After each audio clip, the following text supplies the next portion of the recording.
네, 헌재가 오늘도 윤 대통령 탄핵 심판 선고 기일을 지정하지 않으면서 역대 대통령 사건 중에 최장기간 심리 기록을 이어가고 있습니다. 네, 헌재 평의는 극비리에 이루어지고 있는데 헌재 선고가 길어지는 사이 근거 없는 추측이 쏟아지고 있습니다. 관련 내용 임주혜 변호사와 살펴보겠습니다. 네, 어서 오십시오. 네, 안녕하세요. 예, 정말 아무도 모르는 추측의 영역을 그래도 어쩔 수 없이 여쭤보게 됩니다. 오늘 선고 기일이 발표되지 않으면서 그럼 다음 주에 선고가 나올 것인가 이런 얘기가 많네요. 그렇죠. 사실 이번 주 금요일이 선고가 내려진다고 한다면요. 적어도 이틀 전인 오늘까지는 언제 선고가 있을 것이라는 통지가 갔었어야 된다고 봅니다. 예. 보통 일반적인 경우라면은 2, 3일 정도 전에 선고일을 알려주게 되고 최근에 있었던 헌법재판들을 보더라도요. 최상목 권한대행에 대한 권한쟁의 심판도 그랬었고 뭐 최재해 감사원장이나 검사 3인에 대한 탄핵 심판에서도 선고일을 이틀 전에는 통지를 했었거든요. 예. 그런 관례나 선례에 비춰보더라면 지금 오늘까지 선고일자에 대한 통지가 없었으므로 아마도 선고는 다음 주로 넘어간다 이렇게 지금 예측이 가능합니다. 예. 네, 어제 박성재 법무부 장관 탄핵 심판 변론이 2시간 정도 진행되고 나서 헌법재판관들이 곧바로 윤 대통령 탄핵 사건 평의를 연 것으로 알려졌습니다. 이렇게 변론을 끝낸 직후에 다른 사건으로 평의를 진행하는 거는 좀 드문 일인가요? 하지만 평일에 진행할 수밖에 없어 보입니다. 왜냐하면 헌법재판소가 사실 그 어떤 기간보다 지금 과중한 업무에 시달리고 있다고 보여집니다. 예. 줄줄이 탄핵 사건들이 있어 왔고요. 변론도 진행되었었고 워낙 여러 개의 사건들이 동시에 돌아가다 보니까 평의는 계속해서 이루어질 수밖에 없어 보입니다. 어제 박성재 법무부 장관에 대한 변론 기일이 있었고 변론 기일이 사실 2시간 만에 종료가 되었습니다. 동로 직후부터 평의가 또 이어진다 이런 이야기가 전해지고 있는데요.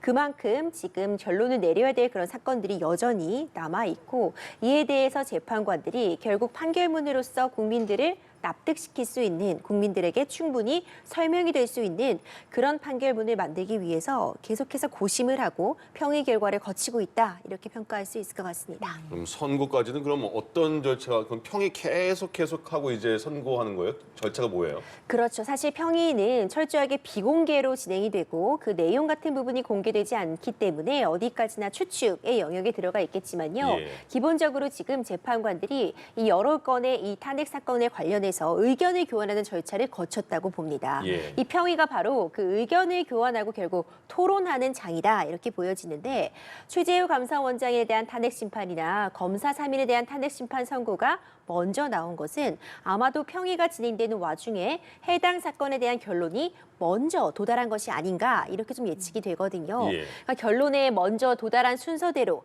비교적 이견이 없이 8인 전체가 이 합의에 이르는 순서 먼저 그런 판단들에 대해서 먼저 선고가 이루어지고 있는 것 아니냐 이런 예측은 가능해 보이고요. 평의 결과를 거쳐서 사실상 지금도 이미 연구관들을 통해서 여러 가지 가성별로 판결문에 대한 초안 작업은 진행이 되고 있으리라고 봅니다. 예. 인용됐을 경우, 기각됐을 경우, 뭐 각하됐을 경우 여러 버전의 판결문의 초안은 이미 일정 부분 작업이 들어가서 학설에 대한 검토라던가 논리 같은 부분에 대한 검증은 들어갔으리라고 보고요. 예. 다만 평의가 지금 진행이 되면서 아직 표결까지는 가지 못한 상황이 아닐까 이런 조심스러운 추측은 가능합니다. 그리고 이렇게 평의 검토가 길어지는 것은 아무래도 어떤 부분에 있어서 서로 의견, 그러니까 입장의 차이가 분명히 존재하고 있고 하지만 이 입장의 차이라는 것이 어느 정도 좁혀질 수 있는 그런 부분이 있는 것이기 때문에 좀 더 오랜 시간을 거쳐서 논의를 하고 있는 것이 아닌가 예측이 됩니다. 예.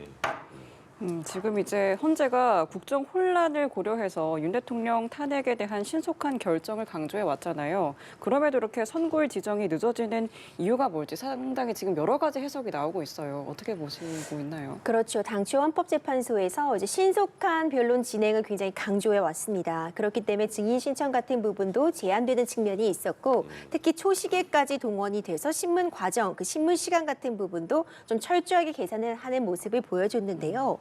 그러니까 신속한 재판이 물론 굉장히 중요한 덕목이긴 하지만 그보다도 가장 중요한 원칙으로 돌아가자면 정확하고 법리에 따른 재판이겠죠. 이제 그런 부분들을 충분하게 검토하고 숙고하기 위해서 좀 시간이 걸리고 있다 보여집니다.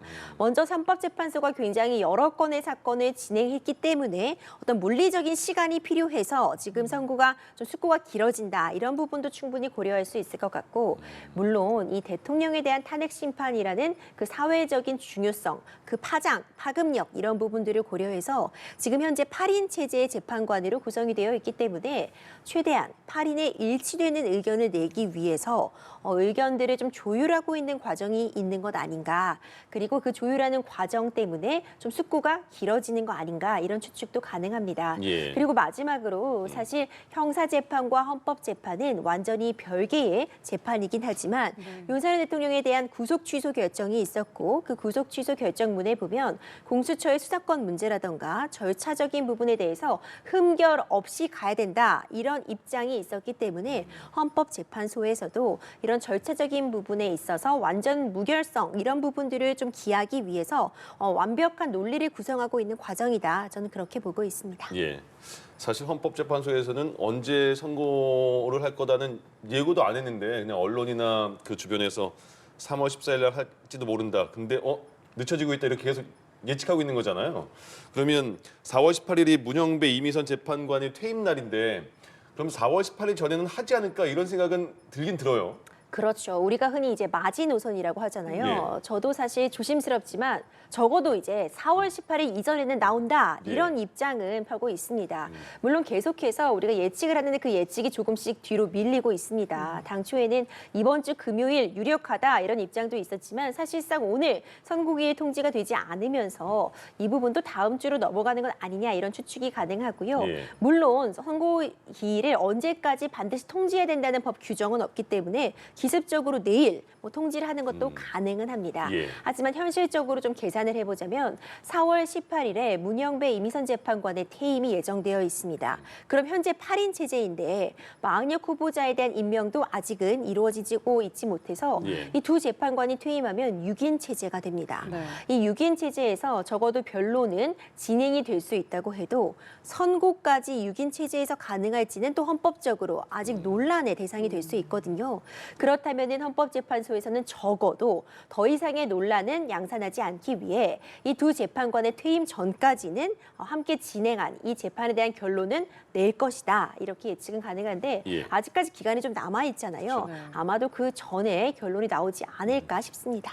네, 이 헌법재판소가 윤 대통령 탄핵 심판 선고를 생중계할지 여부도 주목이 되고 있는데 이 여부도 선고일과 함께 고지가 되는 건가요? 그렇습니다. 보통 이제 헌법재판 같은 경우에는 형사재판 같은 경우에는 이제 변론이 종결되면서 선고 일자를 통지하는데 헌법재판은 이제 평의와 표결 절차가 어느 정도 시간이 걸릴지 단언하기 어려운 그런 측면을 감안해서 선고 한 이틀 전쯤에 이제 선고 날짜를 통지하게 됩니다. 그러면서 이 선고 당일에 생중계를 할지 이런 부분도 결정하게 되는데 이전의 사례들을 살펴보자면 박근혜 전 대통령이나 노무현 전 대통령의 탄핵 심판의 경우 선고가 생중계가 됐습니다. 국민들의 알 권리 측면 이런 부분들을 감안할 때 생중계를 하는 것이 좀 바람직하지 않을까 저도 그렇게 생각은 하지만 다만 한 가지 우려스러운 점은 안전 문제입니다. 우리가 서부지법 사태에서도 보듯이 굉장히 무력으로 이 법원을 진압하려는 그런 모습이라던가 일종의 어떤 폭력이 행사되는 그런 부분들 이런 부분들은 철저하게 막아야 되기 때문에 어떤 안전에 대한 대책만 대비가 된다면 생중계를 하지 않을까 현재로서는 그렇게 보고 있습니다. 네. 그 예전에 노무현 전 대통령 때는 선고를 10시에 했고요. 박 전 대통령 때는 11시 오전에 했다는데 이 시간은 어떻게 정하는 거예요? 사실 그 부분도 정하기 나름입니다. 예. 이 헌법재판 같은 경우에는 결국 재판관들의 재량, 그러니까 소송 지휘권이라고 해서 어떻게 재판을 진행하고 이끌고 갈지에 대해서 좀 폭넓은 재량권이 부여되어 있다고 보여지거든요. 보통 우리가 일반적인 경우라면 뭐 10시, 2시, 그러니까 오전에 한다면 10시, 오후에 한다면 2시 이렇게 뭐 변론 기일 같은 것들이 지정이 되고 시작이 되는 부분을 확인을 했는데 꼭 그런 것만은 아닙니다. 원한다면 11시 45분 이런 시간도 가능 가능은 하거든요. 예. 다만 이제 선고에 걸리는 시간 같은 부분들을 감안했을 때 물론 전원 일치된 의견일지 소수 의견이나 뭐 반대 의견 이런 보충 의견이 있을지에 따라서 선고에 걸리는 시간도 차이가 있겠지만 선고에 걸리는 시간 같은 부분들은 감안을 해서 오전, 오후 중에 태길이 가능하고 정해진 그런 규칙이나 정해진 법은 없기 때문에 예. 이 역시도 재판관들의 결정에 따라 정해지게 됩니다. 아, 예. 네.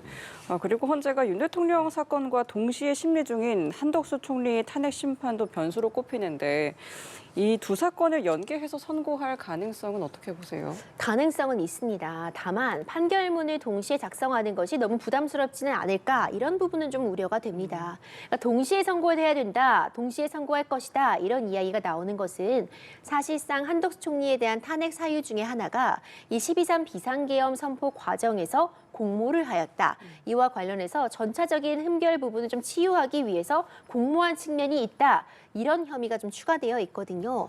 그렇다면은 만약 한덕수 총리에 대한 탄핵 심판 결론이 먼저 나오게 되고 그 결론 내용에 12.3 비상계엄 선포의 공모에 관한 부분에 대한 헌법재판소의 판단이 담겨 있다면 이를 근거로 해서 윤석열 대통령 탄핵 심판의 결론을 예측할 수 있는 그런 또 반사적인 효과를 가져올 수 있습니다. 예. 그렇다면은 섣부른 예측을 낳게 되고 혼돈이 가중될 수 있기 때문에 적어도 동시에 나거나 한덕수 총리에 대한 결론이 뒤에 나야 되는 거 아니냐 이런 이야기도 나오고 있고요.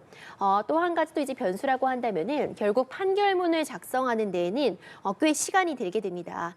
그리고 보통 선고 날짜가 고시된 이후에도 그 이후에도 계속해서 판결문을 다듬고 마지막까지 완전 무결한 그런 판결문을 남기기 위해서 계속해서 작업을 거치게 되는데 하루에 동시에 두 건에 대한 선고가 있다면 판결문을 충분히 검토할 수 있는 그런 시간이 확보될 수 있을까? 네. 이런 부분들은 좀 걱정이 되는 지점이 있습니다. 그러니까 아직까지는 여전히 다 추측의 영역에 불과하기 때문에 재판관들이 이런 부분에 대해서는 재량에 따라서 결정을 할 것이라고 보고요. 둘 중에 어떤 결론에 먼저 다다르냐에 따라서 먼저 결론에 다다른 것부터 가급적 만장일치 결론에 이르는 건부터 선고할 가능성이 좀 높다고 봅니다. 예. 최상무 권한대행이 마은혁 재판관 후보 계속 임명하지 않고 있잖아요. 근데 이런 가처분 신청이 들어왔네요. 마은혁 후보자에게 재판관 지위를 임시 부여해달라 이런 가처분 신청이 들어왔다는데 이게 가능한 거예요?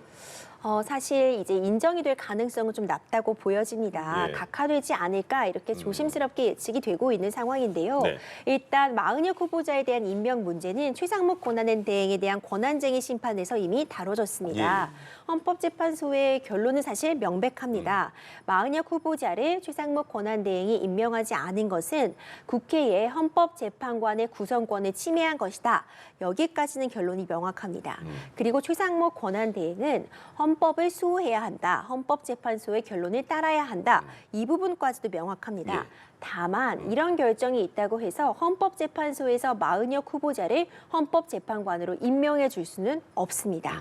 이 재판 권한쟁의의 결정에 따라서 마은혁 후보자가 곧바로 헌법재판관으로 임명이 된다거나 그와 유사한 지위를 갖는다고 볼 수는 없거든요. 예. 그렇기 때문에 해당 권한쟁의 심판과 동시에 마은혁 후보자를 임명해달라는 그런 처분에 대해서는 각하시킨 바가 있습니다. 이번 사안 같은 경우에도 지금 최상목 권한대행이 임명을 하지 않고 있으니까 적어도 임시적으로라도 이 마은혁 후보자가 헌법재판관의 지위를 가질 수 있도록 그런 임시의 지위를 구하는 가처분을 했는데 먼저 이것을 청구할 정당한 이익이 있는지 그리고 헌법재판소에서 이런 지위를 부여할 권한이 있는지에 대해서 좀 문제가 있어 보이는 상황. 헌법재판소가 이걸 임명할 권한까지는 없는데 임명할 권한이 없는 기관에게 임명을 해달라는 것을 요구하고 있는 상황이기 때문에 각하될 가능성이 다소 높지 않은가 이렇게 보여집니다. 예. 네. 윤 대통령 탄핵 심판 선고만을 남겨두고 지금 헌재 앞에서는 탄핵 찬반 집회가 열리면서 긴장감이 고조되고 있습니다. 탄핵 심판 선고 당일에 안전 그리고 뭐 충돌에 대한 우려도 나오는데 이에 대한 조치가 좀 마련되어 있을까요? 탄핵 선고를 앞두고 탄핵 찬반 양쪽 모두에서 굉장히 이제 의견의 대립 같은 부분들이 발생을 하고 있고 이제 경우에 따라서는 무력 충돌 가능성 때문에 그 어느 때보다 안전에 대한 대비가 지금 요구가 되고 있습니다.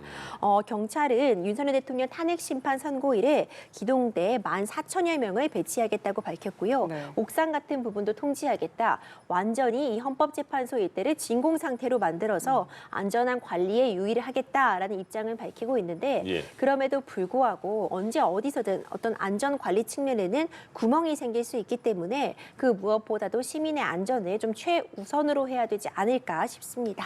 네, 알겠습니다. 윤 대통령 탄핵 심판 헌재 선고가 길어지고 있습니다. 관련 내용 임주혜 변호사와 함께 이야기 나눠봤습니다. 오늘 말씀 고맙습니다. 고맙습니다. 감사합니다.